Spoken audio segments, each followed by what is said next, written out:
Ito si General Sherman, ang pinakamalaking puno sa mundo kung ang pagbabasehan ay volume. Sa sobrang laki nito, ang mga tao ay nagmistulang mga langgam at kung iyong titingnan, ang katawan nito ay para ng isang bundok. Pero kung height ang pag-uusapan, ang may hawak ng titulo sa Guinness World Records ay ang redwood tree na tinawag nilang Hyperion. Basically, ang mga redwood tree ay itinuturing na pinakamataas na puno sa mundo. At alam nyo ba, noong 1997, isang babae ang umakyat sa isang higanting redwood tree at tumira siya sa tuktok nito sa loob ng mahigit 2 taon. Meron siyang maliit na barong-barong sa itaas na gawa sa kahoy at binalot lamang ito ng trapal na nagsilbing bubong at dingding. Masikip, mahangin, maulan. At minsan pa nga ay hinagupit siya ng napakalakas na bagyo kung saan siya'y hinagis nito at sinira ang kanyang sinisilungan. Isang maling hakbang lang sa taas ay tiyak na pupulutin siya sa baba ng 54 meters na puno na ito.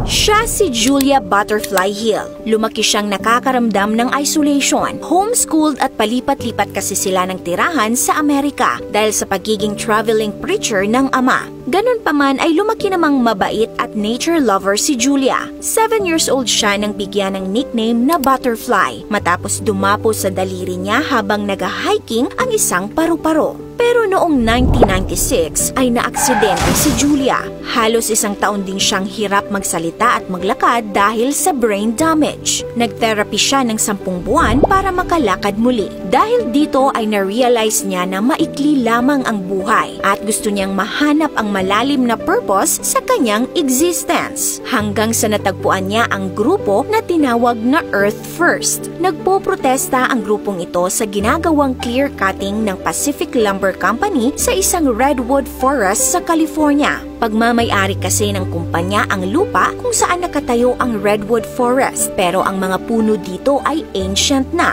Clear cutting ang tawag sa pagputol ng lahat o majority ng mga puno sa isang lugar. Isa ito sa mga pinaka-common na gawain ng mga mangangahoy na tinututulan naman ng mga environmentalist dahil sa nagagawang damage nito sa ecosystem. At ang paraan ng pagprotesta ng grupong Earth First ay sa pamamagitan ng tinatawag na tree sitting, kung saan ang volunteer ay aakyat sa tuktok ng puno at mamamalagi doon ng ilang araw para mapigilan ang mga loggers na putulin ang kahoy dahil nga nandoon sila sa itaas. October 1997 nung may isang redwood tree na pinintahan ng kulay blue. Ibig sabihin, nakaschedule na ito para putulin. Ang kahoy na ito ay kalaunang tinawag na Luna, ang naging tahanan ni Julia sa sumunod na 2 taon. Si Luna ay 1,000 years old na at merong taas na 54 meters. December 10, 1997, umakyat si Julia kay Luna para protektahan ito. Nanindigan si Julia na hindi siya bababa hanggat hindi pumayag ang Pacific Lumber Company na itigil ang ginagawang pagputol sa mga puno. Pero hindi naging madali ang kanyang buhay sa taas ng puno. Actually, 3 beses nang umakyat si Julia kay Luna. Sa unang beses ay namalagi siya ng 5 araw. Sa pangalawa ay 6 na araw. At ang pangatlo ay 738 na araw o mahigit 2 taon.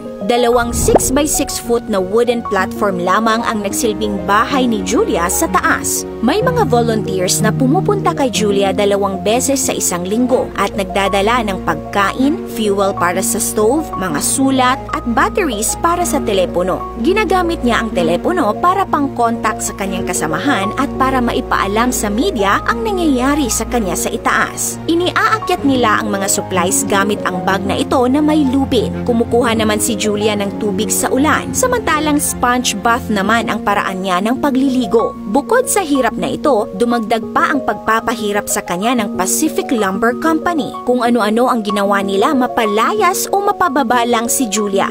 Bukod sa pagbabanta ay sinubukan din siyang gutumin sa pamamagitan ng paglagay ng security guard sa ibaba ni Luna para di mabigyan ng supply si Julia ng kanyang kasamahan. Pinaliparan din siya ng helicopter na may dala-dalang kahoy dahil dito ay muntik na siyang mahulog. Pero hindi nagpatinag si Julia at makalipas ang 2 taon ay napagod na ang kumpanya. Pati si Julia ay pagod na rin. Kaya naman nagkaroon sila ng kasunduan. Pumayag ang kumpanya na hindi hindi na puputulin si Luna at ang mga puno sa paligid nito. Sumang-ayon naman si Julia na magbayad ng $50,000 o mahigit 2 million pesos nung mga panahong yon. December 23, 1999 nung bumaba si Julia sa puno. Humagulgol siya sa tuwa dahil siya'y nagtagumpay. Ground. Luna and all of the other trees 200 feet around her were saved. This is magic. Di nagtagal ay nagsara din ang Pacific Lumber dahil sa laki ng expenses sa pagsunod ng ethical process. At si Julia naman ay naging motivational speaker, author at nagkaroon ng mga foundation. I really hope that people can listen and learn from my experience. Ikaw ka-awesome, kaya mo rin bang magbuwis ng buhay para sa ipinaglalaban mo? This is your Ate O from Our Republic. Hanggang sa muli and stay awesome!